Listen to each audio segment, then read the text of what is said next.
Number 1. Nicole Michelle Johnson was in her mid-30s when police in the Essex area of Baltimore County pulled her over during a summer traffic stop. On paper, she was a caretaker, the aunt who, according to relatives, had agreed to look after 2 young siblings when their mother was struggling. Friends and neighbors would later tell reporters they had not seen much of her, that she seemed transient, staying in motels or living out of her car. Behind the closed doors of family life, the image of a responsible guardian had already begun to fracture, as school absences mounted and attempts by the children's mother to reclaim custody went unanswered. What led to that night began much earlier. Investigators pieced together a timeline marked by instability, housing insecurity, conflicts within the family, and escalating anger. Charging documents and later courtroom statements described a woman under pressure, moving from place to place and showing signs of emotional volatility.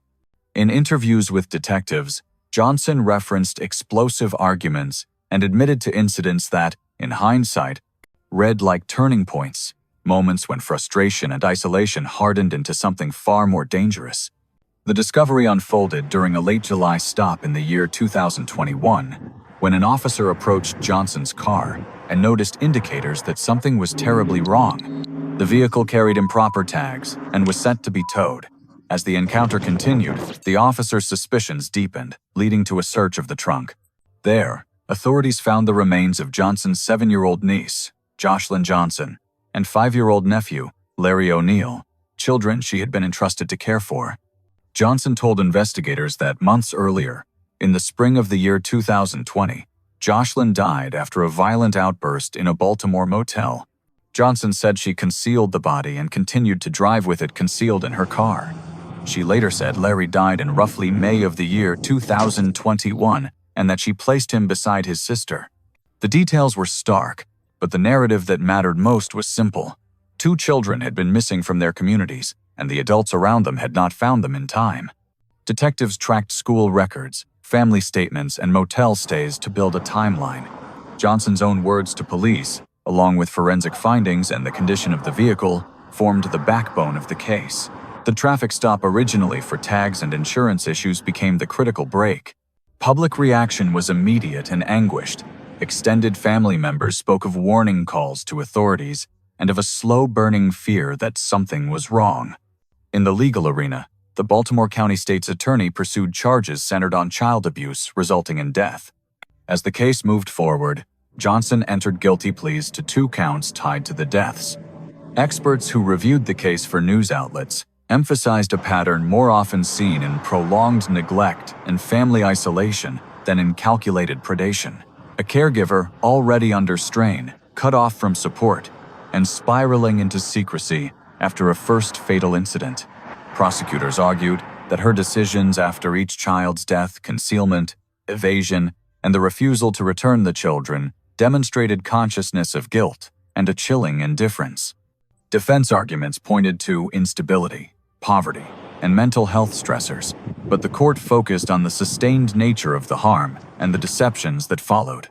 In February of the year 2025, in Baltimore County Circuit Court, Nicole Michelle Johnson was sentenced to life in prison with all but 50 years suspended after pleading guilty to 2 counts of first-degree child abuse resulting in death. She is incarcerated under that sentence. Sign this is basically telling you that you have to go to Kelso Drive Courthouse within 5 days to request a court date. If you don't request a court date within 5 days, they can issue a warrant for your arrest. This is not meant to guilt. Be here in 5 days. I swear to God. Please. Like I can't go through anymore. Like can you just take me home, please? I can't take you. It's in the city. I can't go down there. There you go. This is not meant to guilt or just anything like that. Just basically saying, I'm telling you, it's cool. I won't be here tomorrow. Tonight is my last night. What am I going to do? Like, I swear to God. I still got to do my job until I explain to you. I know, but I'm just saying. So when I'm explaining, I'm not even talking about in Baltimore. Watch, tomorrow, y'all are going to see me on the news. Y'all are going to see me make my big debut. I swear to God. The officer has no idea her bizarre comment will soon become a shocking reality. With a tow truck on its way, Nicole sits on the sidewalk and calls a friend for a ride. You want to grab a couple of your things? Yes, please. Go ahead. Go ahead and do what you gotta do. I'm gonna do an inventory search of your car once you finish taking out what you want to take out. What's the inventory? So an inventory search is when I go through your car. For instance, say like you had $15,000 in the trunk of this car right now, and you taking it to it and it's gone. Yo, I'm in the middle of nowhere, and they taking my car. And I gotta take all my stuff out because I don't have little things. So if I lose this is all I got. Y'all keep asking me to move on. Y'all keep telling me one more day. Y'all keep saying everything's gonna get better. Y'all keep saying this, it can't get no worse, it can't get. And y'all keep saying, find the light, find the light, find the light. Where's the light, yo? Like, where is the light? Like, where is the light, yo? Like, where? Like, where? You like inspirational conversations? Here we go, yo. Here we go, because I can't take no more. Like, I really can't take no more. Yeah, hold up for a minute. Talk to her. Do me a favor. Walk over to the car and just see what you smell. Not drugs or anything, but see if you smell anything other than drugs. Or something dead or something. Did you move in your car? This way I live at. Put your head in. No, seriously. I just need to find. I need to know. I told you it was street. What is this right here? Huh? What is this? A bunch of dirty clothes. A bunch of dirty clothes. That don't smell like dirty clothes. Huh? That don't smell like dirty clothes. What do you mean? I'm about to show you. I'm about to show you. I'm about to show you right now. There's a bunch of dirty blankets. Well, this been sitting there for months and months and months and months and months. You gonna have to, ma'am, you gonna have to open that up all the way. I'm about to open it up all the way. Yeah, you gonna have to open it up all the way for me. Bugs and stuff all over it and everything. Because it's bugs and stuff over it and everything. I know, but I don't know what it is though. The stench is unmistakable, but finding the source of the smell is easier said than done, as whatever is inside is buried beneath endless layers of plastic trash bags. Literally ripping through all the veins so we can see all the dirty stuff. I don't think that a guilty person would be doing it like this, bro. If I take all my stuff out, where am I gonna? I just need this right here is drawing my attention to it, so I'm gonna have to. I need to see it. I know. Just feel it.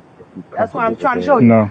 I'm with you. What happened? No, I'm just telling him, giving him some advice. Okay. I'm telling you, you're just gonna find a bunch of dirty blankets. Yeah, but I need this. I need to know what that smell is. I am. I'm about to show you. You gotta get all the way through to the dirty pissy clothes. Why you got all these blankets? Huh? Why you got all these blankets? Because we stay in hotels, from the hotel to the car. Like, I can even get the hotel. No. You can finish it. I was just curious. Oh, yeah, I can even get to the hotel receipt for you. Okay. You You ain't got to go through that. I was just curious. keep finding blankets. I ain't got one blanket. Keep finding. Oh, you gonna keep finding them? What? You see them right there as soon as you open the suit? What? Huh? Keep finding what? Oh, yeah, because as soon as you open it, you gonna find them. Let's stand on the front of this car, make sure she don't go nowhere. After cutting through multiple layers of trash bags, officers finally uncover a black suitcase. Just open the suitcase and we can be good after that. There'll be more blankets still. Can you cut it right here? Can you cut it one more time? And this is what it smells, Rita. What is that? Huh? What is that? Dirty things? No. Open, pull it out. Pull. Dirty things in my husband. Pull the whole bag out. I am. My husband did say the dirty blankets from my husband. I am. See? Take it out. Take the bag out. Take that bag out of there. I am. Okay. Pull that bag out.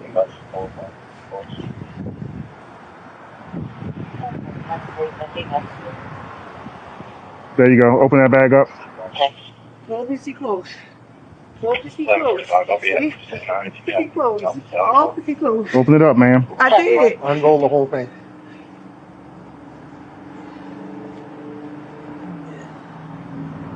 What? Open that up. Open that up. What the f? Get the f in! Put your hands up! Don't you Turn over! Turn over right now! You under arrest! Don't you move! Don't you move! Put your hands behind your back! Put your hands behind your back! What I do? What the It's not mine. What the What I do? What I do? Give me your other hand! Now! 1110 direct Eastern Boulevard and Wagner's Lane. I don't want to hear it! I don't want to hear it! Get up! On your feet! Roll over! Sit on your butt! Stand up! Deviation on the channel. We don't need that. We got 2 in custody right now, but we need a supervisor. Please don't, no, please I don't. swear to God, if you move, so help me. Can y'all please not arrest her? Please don't arrest her. She don't have anything to do with nothing. She really don't have anything to do with nothing. I will give y'all every name to everybody. I don't want to hear it. Please don't arrest her. No, stay, hey, no. Calm down. Calm down, relax. Have her sit down. Sit down. Sit down. Relax. Excuse me.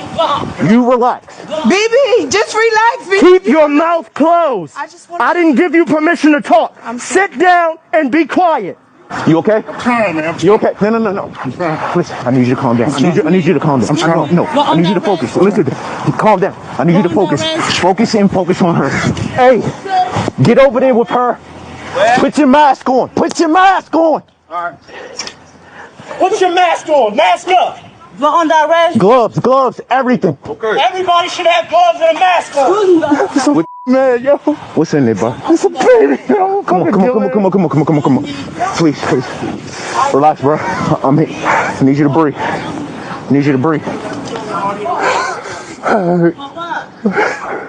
Good instance. Okay. I need you to breathe, okay? I'm good. I need you. I'm sorry. Don't worry about it. Can I ask you? No. I'm sorry. I just want to ask you one. There's nothing for me to talk about with you. Do you understand that? I know. Do you understand that? But y'all gonna want all the information anyway. We'll get to that point, but right now you need to be quiet. This is not a game. No, absolutely not. No. You killed Absolutely me. not. Well, Absolutely you not. did kill me. Absolutely not. I'm not going to. No, ma'am. We're not going to take that route. You're going to sit here and we're going to wait. Yes. We're going to get to that point. But don't you say another word. Don't you say another word. Thompson, are you okay? I'm good. Are you sure? It's not okay. I'm good. I didn't ask you to talk. No, just let me. I'm not asking you to talk to him. Can I please take this on my own? She don't have anything to do. Just stop. For your sake, stop speaking. But I'm gonna have to speak to y'all anyway. Okay. But I'm not asking you to speak to me now. I've told you multiple times to be quiet. I'm sorry. You ran from me. You made me chase you. I'm giving you a chance to rest and calm I down. know that was in there. Why would I'm I asking you. go through it? I'm asking you to just stop talking. That's it. Okay. O Allah, I seek thy refuge in you from the whisperings of an accursed devil who whispers into the hearts of men. Can I talk to you for a second? No. Yes. No. Yes. Please, I'm not ready. Are you okay? I'm good. Excuse me. Where? Stop. Make sure. Go take a break. Go over there. Go in. Be good. We got it. Excuse me. Where? Excuse me. Ma'am, be quiet. Be quiet. Stop talking. We'll talk to you when we need to. Please be quiet. Enough. Bruh, I'm scared to look, and I ain't scared. Just turn around. Okay. So what are you guys taking me from? Oh no. Get her out of here. Get her out of here. Get up. Get up. No. More officers begin to arrive and can only guess at what has the other officers in such a sickened state. I'm gonna say pepper spray happened. No. That baby not back. What? Hey, you come back.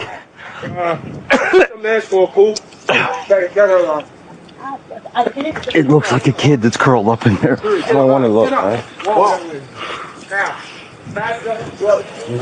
Nope. Just wait. Hold up for a minute. Something just happened there. They're not okay. No. They not okay. I wasn't okay. That's why I took off. I sat there and I dug through that stuff the whole time. As soon as I seen who he was, I took off running too. So no, they not good. They took their out the car, like who take it out in front of the police.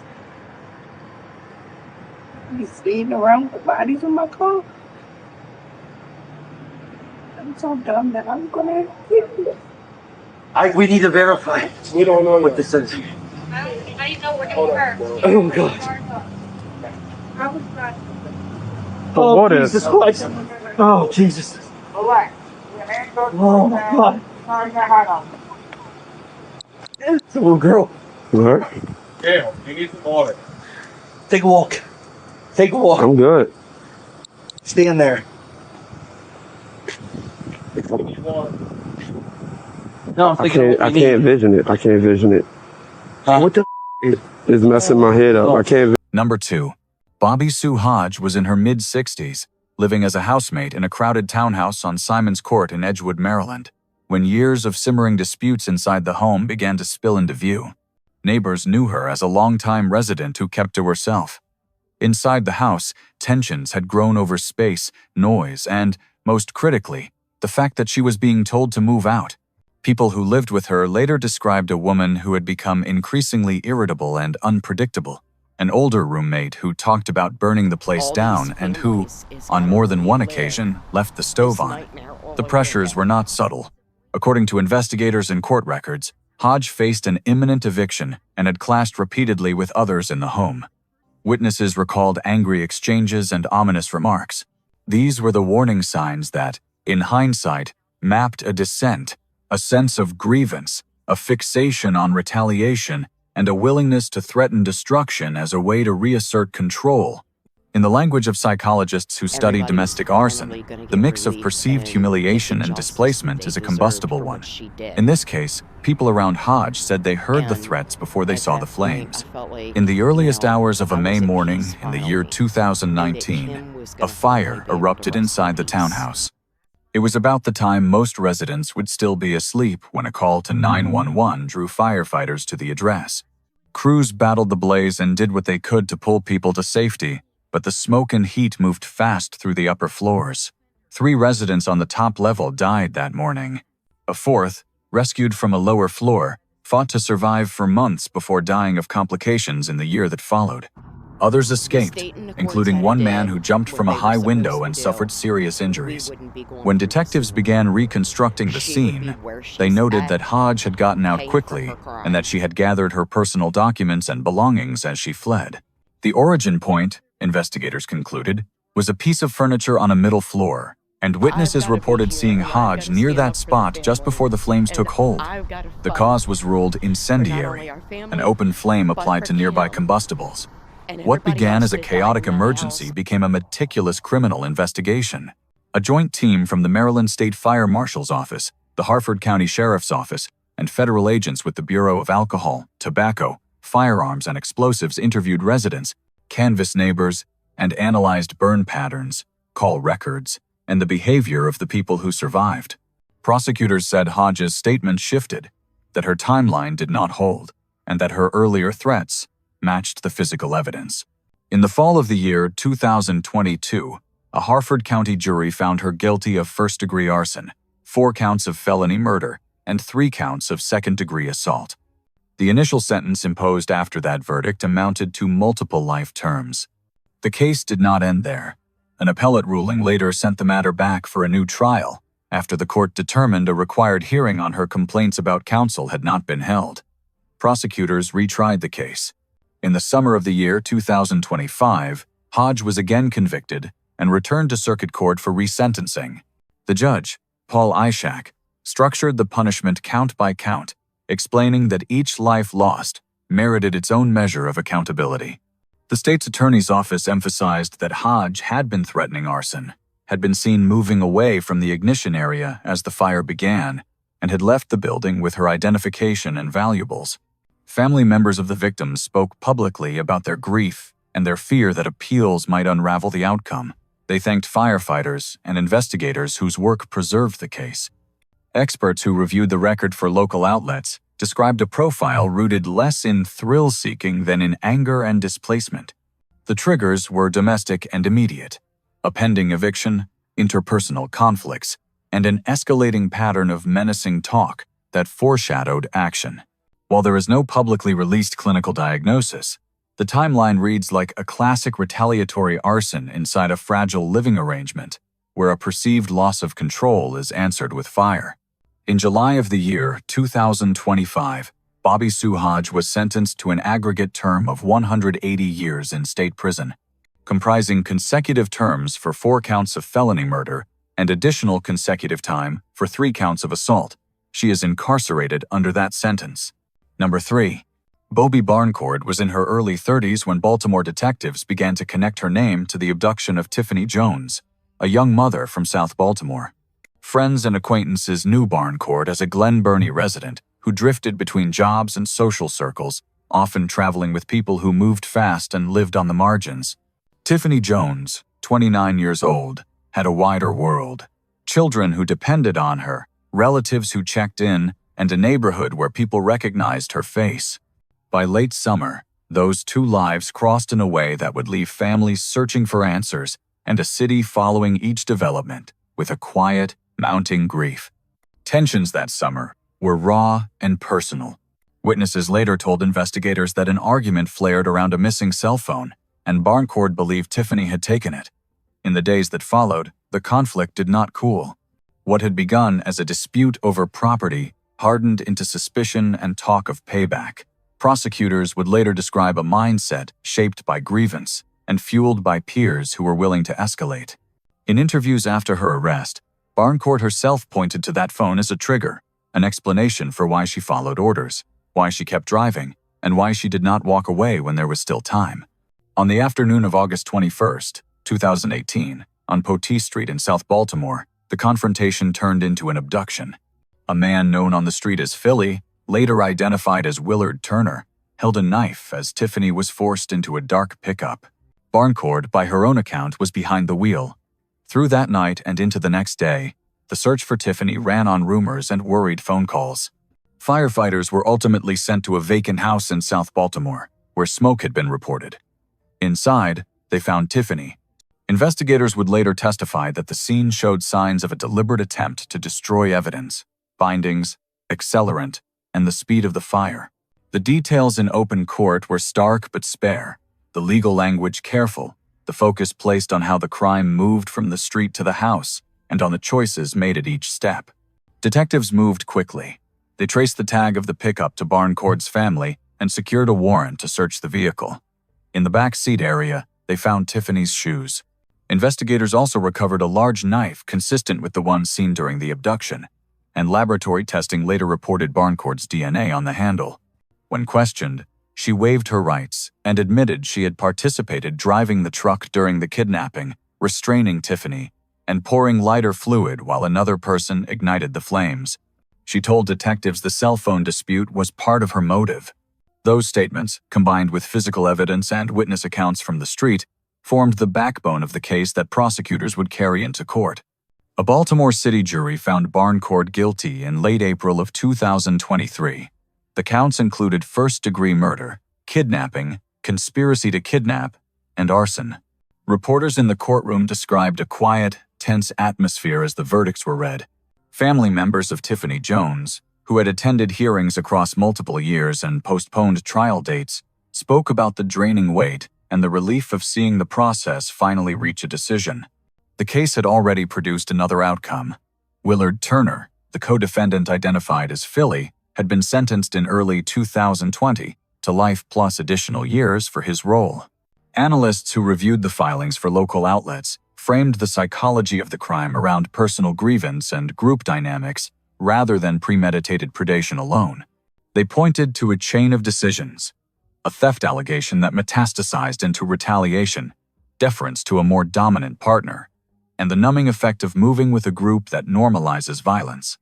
The record includes no public mental health diagnosis, but the narrative presented in court aligns with a grievance-driven motive in which humiliation and anger eclipse empathy. On June 30, 2023, a Baltimore judge imposed a life sentence plus additional decades, leaving Barncord incarcerated under that term. Number 4. Moira Akers was in her early 40s, living in a quiet townhouse community in Columbia, Maryland, when she delivered a baby alone at home. Neighbors knew her as private, a married mother who kept her circle small and her plans to herself. In the hours after the birth, She experienced severe pain and complications and was taken by ambulance to Howard County General Hospital. There, according to the state, she initially did not disclose that she had just given birth. That omission would prompt a welfare check at her home and set in motion a case that would draw intense scrutiny from doctors, detectives, and later from appellate judges. The months leading up to that day were marked by secrecy. In court filings, prosecutors emphasized that Akers avoided prenatal care and earlier in the pregnancy had searched the internet for ways to terminate it. Defense attorneys did not present a public clinical diagnosis, but the record pointed to emotional strain, fear of disclosure, and isolation. When researchers and clinicians talk about neonaticide, they often describe a collision of secrecy, denial, and panic. In this case, investigators would argue that those pressures converged in a moment that turned fatal. On the afternoon of Thursday, November 1st, in the year 2018, police responded to the hospital after learning Akers had recently given birth. Officers went to her Columbia home. Inside a closet, beneath blankets, they found a zipped plastic bag containing a full-term newborn boy who showed no signs of medical care. The state's forensic pathologist later concluded the child had been born alive and died from asphyxia and neglect. The narrative presented to jurors was clinical rather than graphic: a concealed birth, immediate containment with no life-saving effort, and concealment of the infant's body. Detectives built their case through medical testimony, digital evidence, and Akers' statements. Prosecutors told jurors that she had searched for abortion information months earlier and that she avoided prenatal care. Details, they said, revealed motive and intent. The defense maintained that the baby was stillborn. After days of testimony in the spring of the year 2022, a Howard County jury found Akers guilty of second-degree murder and first-degree child abuse resulting in death. Reporters in the courtroom described a restrained scene as the verdicts were read, with the state's attorney noting the jury had weighed difficult medical evidence. In late July of the year 2022, Judge Timothy J. McCrone sentenced Akers to 30 years in prison on the murder count, with an additional 20-year child abuse term to run concurrently. The state's attorney's office characterized the sentence as an acknowledgement of the gravity of a killing that occurred within minutes of birth and entirely inside the privacy of a home. News coverage amplified the clinical facts and the hospital team's role in alerting authorities after noticing signs consistent with recent delivery. Psychological interpretations offered by legal analysts framed the case around secrecy, fear, and a desperate attempt to conceal the pregnancy and the birth. Rather than thrill-seeking or revenge, the suggested motive fell into a category of crisis-driven harm, an overwhelmed parent acting in isolation without medical guidance in the shadow of stigma. Those readings would become important later, as appellate judges reviewed what evidence jurors had been allowed to hear about Akers' earlier internet searches and lack of prenatal care. After her conviction was upheld on intermediate appeal, the Maryland Supreme Court revisited the case. In February of the year 2025, the High Court ruled that jurors should not have heard certain evidence regarding abortion-related searches and prenatal care, concluding that those details were not relevant to proving an intent to kill or harm the newborn. The court ordered a new trial, sending the case back to the lower court for further proceedings. As of now, Moira Akers' 2022 convictions and sentence of 30 years were vacated for a new trial. The case remains pending in the wake of the Maryland Supreme Court's ruling. Number 5. Anne Marie Anastasi was in her mid-40s, living in Lothian, Maryland, when the story of her marriage slipped from private turmoil into public tragedy.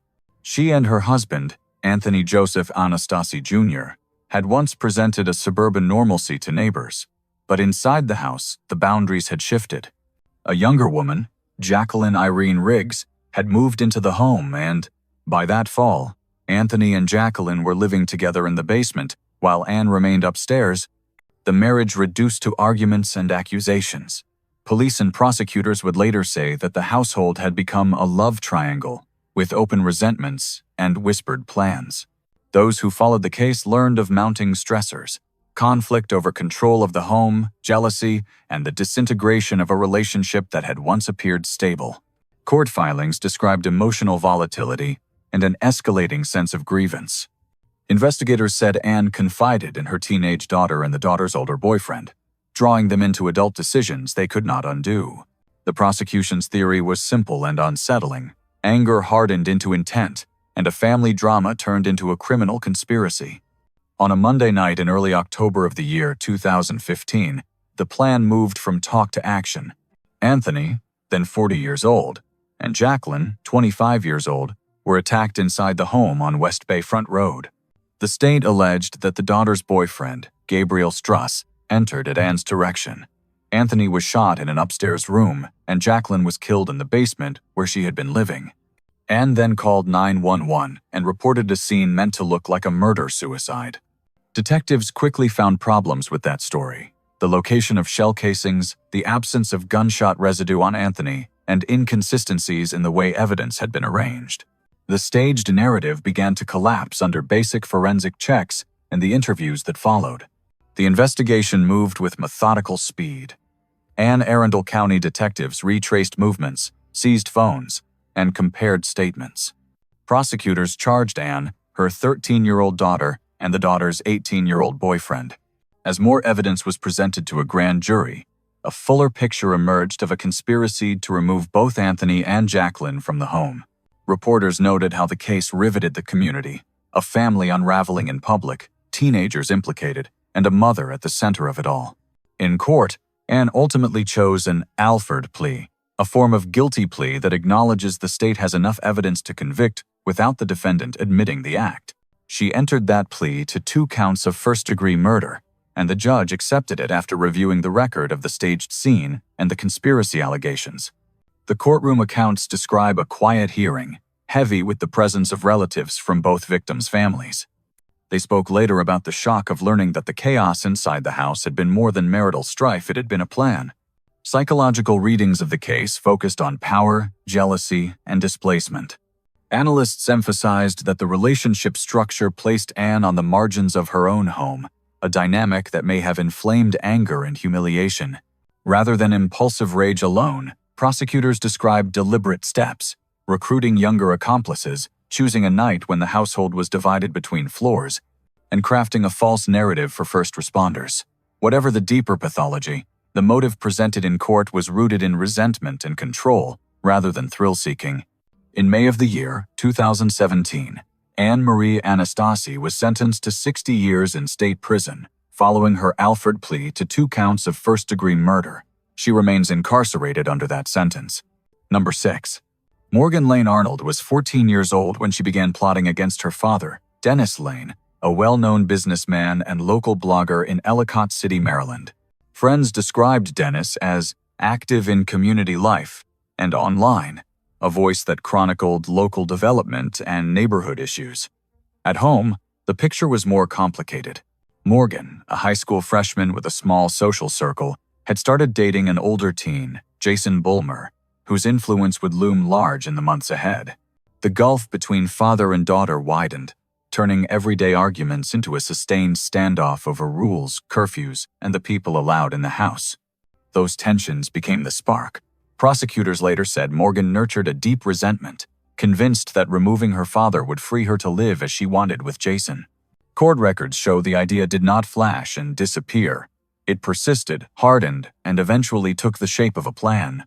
At hearings, attorneys described a dynamic common in cases involving vulnerable teens and older partners: a search for belonging, a romance that became a cocoon, and a willingness to do whatever it took to keep that bond intact. A judge also noted that Morgan needed significant mental health treatment, a point that framed the case as both a crime and a crisis. On a Friday in early May of the year 2013, inside Dennis Lane's home, the plan moved from words to action. The state's attorney said Jason slipped into the house and went to the master bedroom while Morgan waited elsewhere, directing and encouraging the attack that followed. When it was over, Dennis was dead, and a family familiar to many readers of his blog had been torn apart. The description in court was clinical rather than graphic, focused on movement, access, and intent: how the pair prepared, how Jason entered, and how Morgan's role bound the conspiracy together. Detectives from Howard County worked the case with methodical speed. They reviewed messages, reconstructed timelines, and interviewed classmates and neighbors. The digital trail and the couple's own statements formed the backbone of the prosecution. As evidence accumulated, Jason Bulmer pleaded guilty to first-degree murder the following winter. In the summer of the year 2014, a judge imposed a life sentence with all but 30 years suspended. Reporters in the courtroom noted that Jason apologized and described nightmares about what he had done. Morgan's case moved through more turns. She was charged as an adult, and the court allowed her to pursue an insanity defense. Ultimately, she chose a different path. In late May of the year 2015, she pleaded guilty to first-degree murder. The agreement left sentencing to the judge. Family members of Dennis Lane attended the hearings, describing a grief complicated by the knowledge that the person responsible was his own child. Coverage from local outlets captured the community's sorrow and the uneasy questions it carried about adolescent vulnerability, older influences, and the internet ecosystem that had made Dennis a public figure. Psychological interpretations offered around the case emphasized grievance and fusion, an intense adolescent attachment that eclipsed empathy for a parent who had set boundaries. Prosecutors argued that Morgan orchestrated the attack to secure autonomy and preserve her relationship with Jason. Defense references to her mental health needs did not erase intent in the judge's view, but they did shape the discussion of her future treatment while incarcerated. In statements after sentencing, officials underscored that the planning and recruitment of an older boyfriend showed deliberation rather than impulsive rage. In late January of the year 2016, the Howard County Circuit Court sentenced Morgan Lane Arnold to life in prison with all but 30 years suspended, followed by 5 years of supervised probation upon release. She remains incarcerated under that sentence. Number 7. Katrina Renee Ben was in her late 30s, a traveling nurse from Mississippi taking temporary assignments around the Mid-Atlantic when she met Eric Samua in Silver Spring, Maryland. He was in his early 30s, charismatic and ambitious, known for selling high-end cars and for a polished style that fit his profession. Friends saw the pair as magnetic opposites. She, disciplined and reserved. He, social and effortlessly outgoing. Their relationship moved quickly, hovering between affection and volatility. To neighbors and coworkers, Ben presented as organized and self-possessed, the kind of professional who could drop into a new hospital, learn the routines, and keep moving. Beneath that composed exterior, the ground shifted. According to prosecutors, Ben became convinced that Samua was seeing another woman.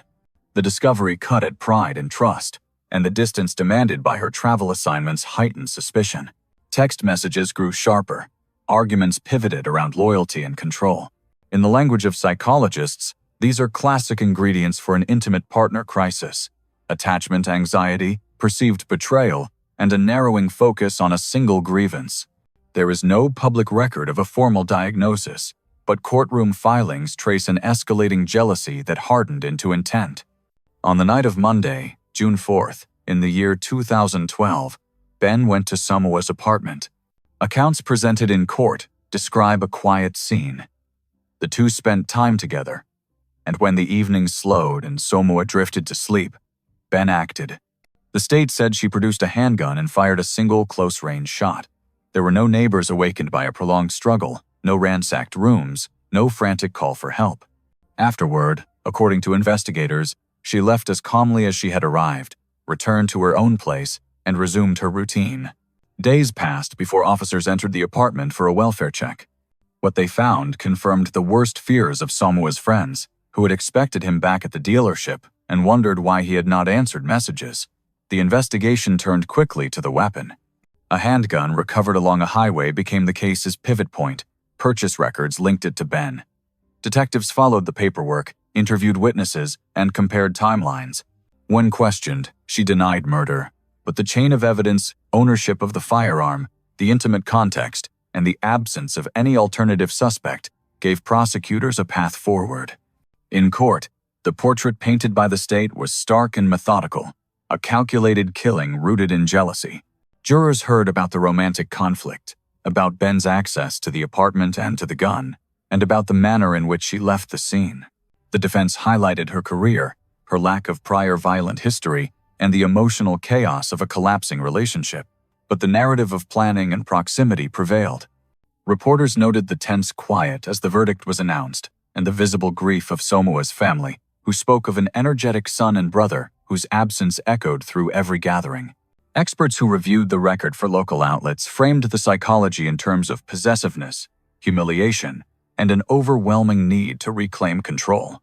This was not presented as thrill-seeking or opportunistic violence. It was, according to the state, a single-motive act in the closed world of a romantic dispute, carried out with deliberation after a period of obsessed focus. In February of the year 2015, Katrina Renee Ben was sentenced to life in prison without the possibility of parole, plus an additional term of 20 years. She is incarcerated under that sentence. Number 8. Brittany Norwood was 28 years old and working the sales floor at a popular athletic apparel store in Bethesda, Maryland, when her life and the life of a colleague collided in a way that would reverberate far beyond the shopping district. To customers, she came across as energetic and persuasive, the kind of associate who could make a new pair of running tights feel like a fresh start. Coworkers knew her as outgoing, sometimes intense, and eager to be seen as part of the brand's upbeat culture. Jana Murray, a fellow employee, had a different reputation: diligent, trusted by managers, and meticulous about store policy. They closed the shop together on a March night, with the storefront lights dimming and the neighborhood settling into its quiet routine. In the hours leading up to the confrontation, a simple accusation set everything in motion. Murray confronted Norwood about suspected theft, a violation that threatened not only a job, but an identity built around competence and charm.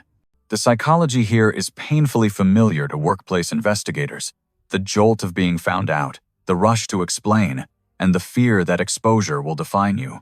There is no public diagnosis in this case, but the arc that prosecutors later described fits a pattern of humiliation hardening into rage, a tunnel vision in which saving face becomes more urgent than telling the truth. What happened next unfolded inside a locked store after business hours on Friday, March 11th, in the year 2011. The pair returned to the shop, and, according to the state, a dispute escalated. The account later presented in court emphasized method over spectacle, a sustained attack carried out within the confines of the sales floor and back rooms, involving multiple implements that were already on hand. The language used before the jury was clinical and controlled, describing motion and sequence rather than lingering on wounds.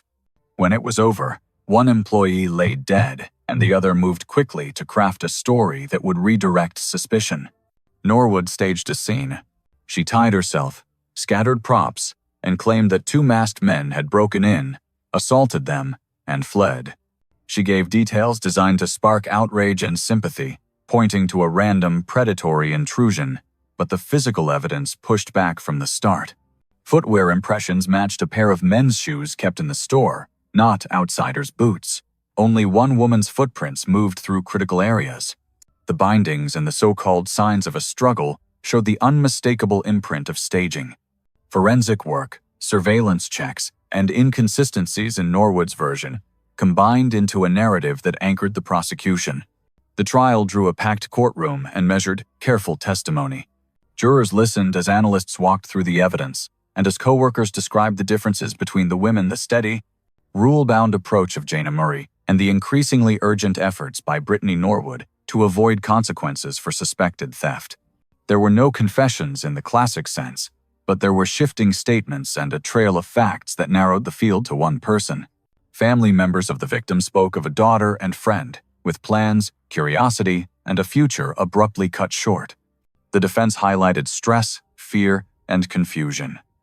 The state returned to deliberation, inconsistency, and the calculated attempt to mislead. Experts who later discussed the case for the public framed the motivation as a collision of shame and self-preservation, an effort to erase an accusation and reclaim control. It was not thrill-seeking violence, they said, but a crisis of identity that turned catastrophic behind a locked door. The courtroom's focus remained on choices: the decision to return to the store, the decision to attack, and the decision to stage a false story that implicated imaginary strangers. In January of the year 2012, Brittany Norwood was convicted of first-degree murder and sentenced to life in prison without the possibility of parole. She remains incarcerated under that sentence. Number 9. Takesha Nicole Gilmer was 18 years old when police in Prince George's County, Maryland, first charged her in connection with a quadruple killing that stunned the Lanham and Riverdale communities. A young woman from Texas, she had been traveling with an older boyfriend, Darrell Lynn Bellard, a man nearly old enough to be her father. Friends and relatives later told reporters that she appeared adrift and deeply attached to him, projecting a quiet loyalty that masked how much power he held in the relationship. The victims Dawn Brooks, a mother in her late 30s, her two small children, and her sister, Mositi Sikyala, were part of a tight family network whose home life revolved around work, school, and shared caregiving. The tension that led to the crimes was sudden and combustible. Prosecutors said Bellard believed a large quantity of marijuana had gone missing and blamed Brooks and Sikyala. What followed, according to court records and later testimony, was a spiral of threats and paranoia inside a cramped garage apartment. Gilmer's attorneys would eventually describe a young partner under coercive control, isolated, fearful, and conditioned to obey. The state painted a different picture. A willing accomplice who brought a gun into the room and stayed when the door closed. Both versions emphasized the same pressure points: drug money, fear of retribution, and the dynamic of a young woman bound to an older, volatile man. In early August of the year 2010, the violence unfolded in the Riverdale area. Dawn Brooks, her little daughter Shayla, her little son Shakur, and her sister Mositi were shot inside a trash-strewn apartment above a garage. Gilmer later acknowledged that she was present, that she handled a firearm, and that she did not intervene while Bellard carried out the killings. The state's narrative avoided lurid detail and focused instead on sequence: a dispute over missing drugs, an armed confrontation, and a methodical execution-style attack that left no survivors. The tragedy reverberated beyond the crime scene, with neighbors recalling the children's voices and family members describing a household abruptly rendered silent. Detectives moved quickly. They traced phones, interviewed associates, and followed a trail that led from Texas to Prince George's County. Gilmer agreed to cooperate and, in the year after the murders, pleaded guilty to 4 counts of first-degree murder. She testified against Bellard at trial, telling jurors that he had brought dozens of pounds of marijuana from Texas and that terror, not courage, governed her choices that night.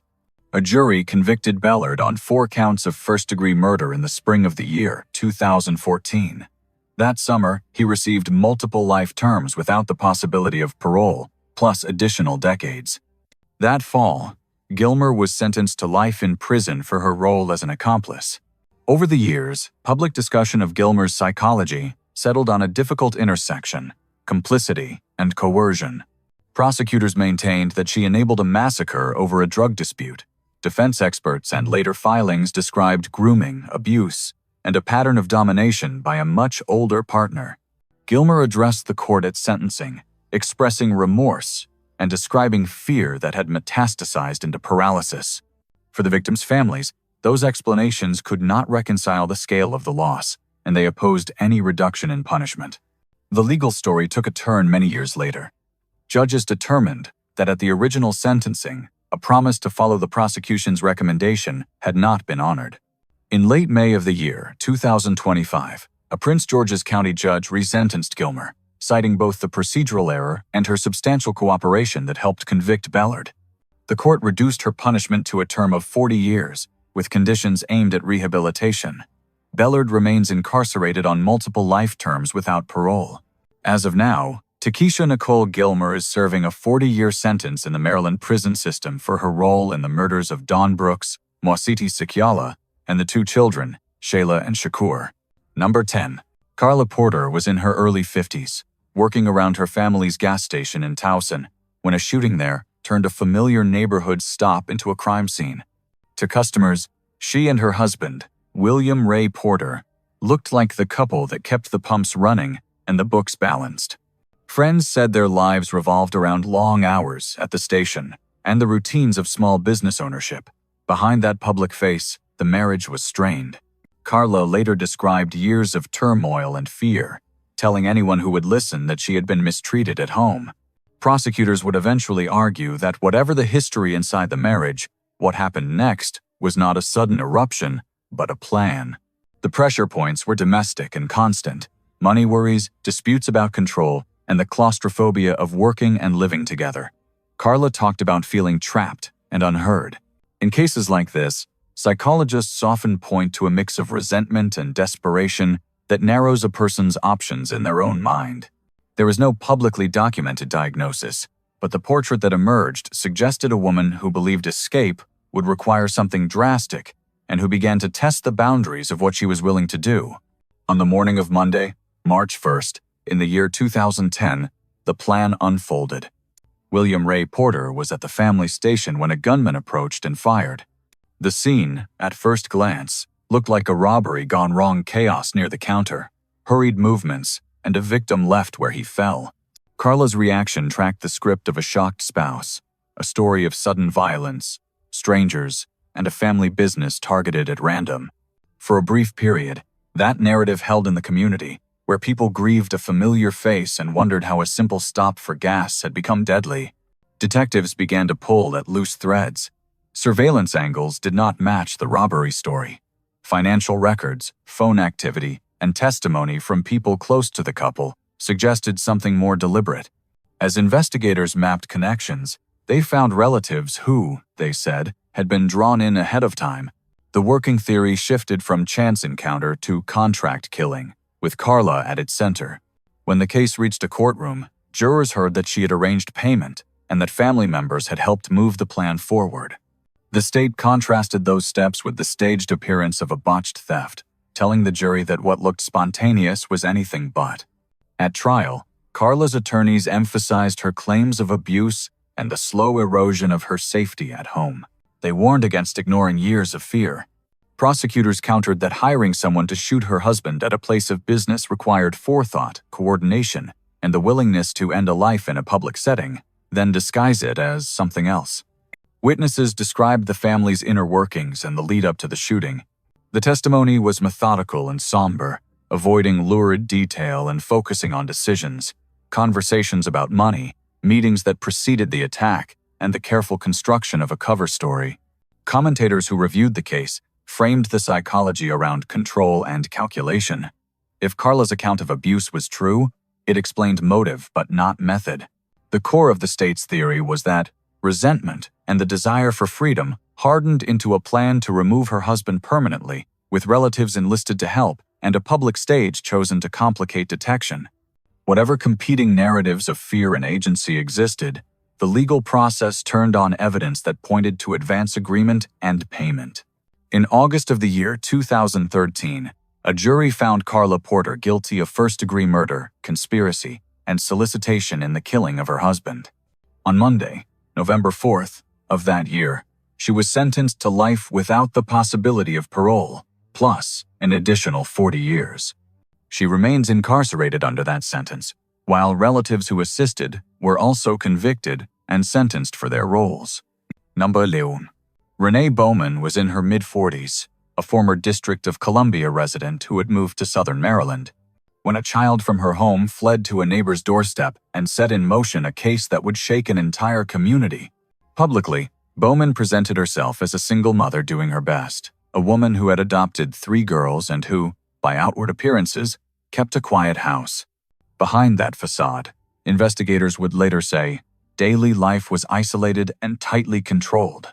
2 of the girls, Minute and Jasmine, had already disappeared from view. Teachers did not call because there were no school enrollments. Neighbors rarely saw the children in the yard. It took one desperate escape by the youngest child to reveal what had been hidden. The pressures inside Bowman's home had been building for years. Court records and testimony described a caretaker overwhelmed by responsibility, insulated from oversight, and increasingly rigid. There is no public diagnosis in the file, but the pattern that emerged was familiar to child welfare experts: escalating neglect, strict and punitive control, and a determination to keep outsiders from asking questions. Investigators later found evidence that Bowman sought to manage appearances rather than seek help, a strategy that can harden into secrecy when problems deepen. Financial incentives complicated the picture.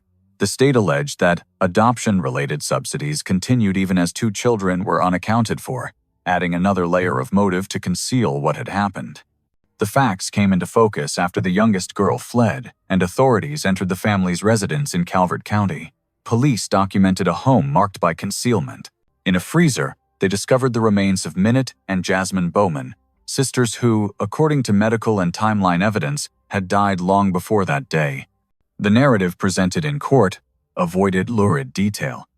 It traced instead a sequence of choices: children kept out of school, persistent maltreatment, and ultimately a fatal environment inside the home. Prosecutors told jurors that, after the deaths, Bowman moved the freezer from the District of Columbia to Maryland, all while continuing to present herself as a parent of 3. Detectives, social workers, and forensic specialists worked together to reconstruct the years that preceded discovery. They interviewed former neighbors, reviewed benefit records, and compared statements Bowman gave at different points. The youngest child's account of confinement and punishment was central, supported by the physical condition of the home and the absence of any legitimate paper trail for the older girls. Media coverage followed every development, focusing on the improbable quiet around a family where 2 children had simply vanished. In court, relatives and community members spoke in steady, restrained tones about the sorrow of learning that 2 young lives had ended long before anyone knew to look. Analysts who discussed the case for the public framed Bowman's psychology around control, secrecy, and the corrosive effects of isolation. They emphasized risk factors seen in severe caregiver maltreatment, social withdrawal, fear of outside scrutiny, and an overriding need to maintain authority within the home. This was not a story of sudden fury, they said, but of sustained neglect and concealment, with fatal consequences for the most vulnerable. The motivation, as presented by the state, blended the need to dominate a household with the desire to preserve financial and social narratives that hid the truth.